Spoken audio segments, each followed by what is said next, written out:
क्या कहता है ये ऑर्डिनेंस? ये ऑर्डिनेंस क्यों गैर संवैधानिक है? सबसे पहली चीज, ये ऑर्डिनेंस जो government of NCT of Delhi के एक्ट में लाया गया है, तो क्या कहता है ये ऑर्डिनेंस? ये ऑर्डिनेंस क्यों गैर संवैधानिक है? सबसे पहली चीज, ये ऑर्डिनेंस जो government of NCT of Delhi के एक्ट में लाया गया है, सबसे पहले ये कहता है, अपने सेक्शन 3A में ये कहता है कि दिल्ली की चुनी हुई सरकार को सर्विसेज पर कोई कानून बनाने का अधिकार नहीं है, कि दिल्ली लेजिस्लेटिव असेंबली को सर्विसेज पर कोई भी कानून बनाने का अधिकार नहीं है। ये तो बिल्कुल ही क्लियर कट रूप से संविधान के खिलाफ है, लेकिन उससे भारतीय जनता पार्टी को और मोदी जी को तो कोई फर्क नहीं पड़ता।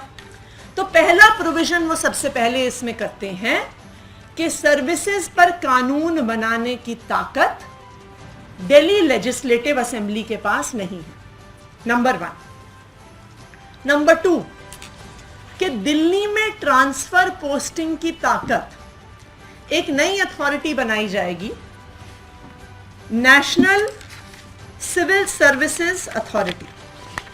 क्या होगी ये national capital civil service authority?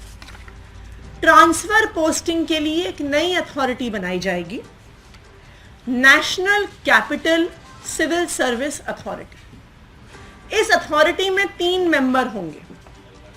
इसके चेयरपर्सन होंगे दिल्ली के मुख्यमंत्री, इसके मेंबर होंगे दिल्ली के चीफ सेक्रेटरी, और इसके मेंबर होंगे दिल्ली के होम सेक्रेटरी। लेकिन दिल्ली के चीफ सेक्रेटरी को दिल्ली की चुनी हुई सरकार नहीं अपॉइंट करेगी, दिल्ली के चीफ सेक्रेटरी को केंद्र सरकार अपॉइंट करेगी। दिल्ली के होम सेक्रेटरी को भी दिल्ली की सरकार नहीं अपॉइंट करेगी, दिल्ली के होम सेक्रेटरी को भी केंद्र सरकार अपॉइंट करेगी।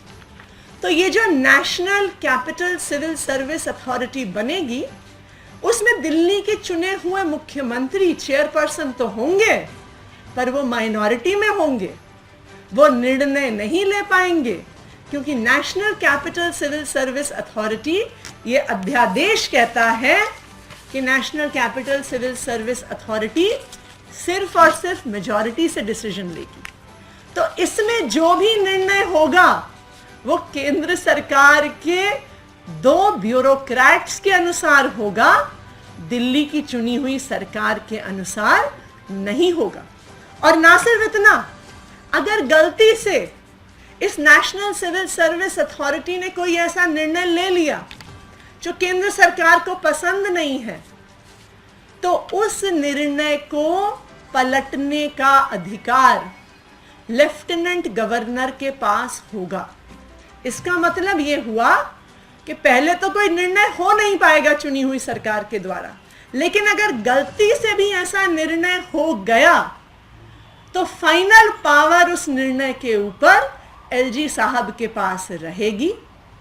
यानी दिल्ली सरकार में अफसरों की पावर, चुनने की पावर, ट्रांसफर पोस्टिंग की पावर, भ्रष्ट अफसरों पे एक्शन लेने की पावर दिल्ली की चुनी हुई सरकार के पास नहीं रहेगी, केंद्र सरकार के पास रहेगी।